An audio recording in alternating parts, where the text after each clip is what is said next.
पुराने ज़माने की बात है। अरब में एक औरत थी, उसका नाम उम्मे जाफर था।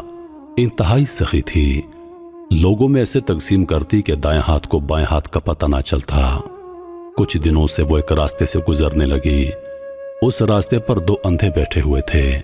ये दोनों सदाएं लगाते। एक ही सदा होती, इलाही मुझे अपने फजलो करम से रोजी अता कर।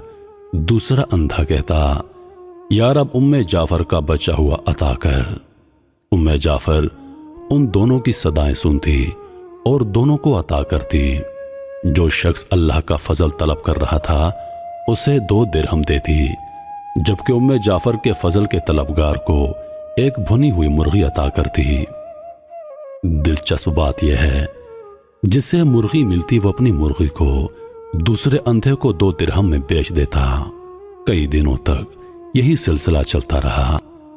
एक दिन उम्मे जाफर उस अंधे के पास आई जो उम्मे जाफर का फजल तलब करता और उससे सवाल किया, क्या तुम्हें 100 दिनार मिले हैं? अंधा हैरान हो गया। उसने कहा, नहीं, मुझे सिर्फ एक भनी हुई मुर्गी मिलती जो मैं 2 दिरहम में बेच देता था।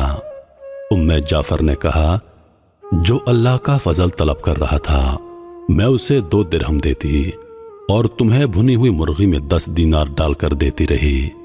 अंधे ने अपना सर पीटना शुरू कर दिया। वो चीखने और चिल्लाने लगा, हाय मेरी कमबख्ती, काश मैं ऐसा ना करता, मैं तो मारा गया।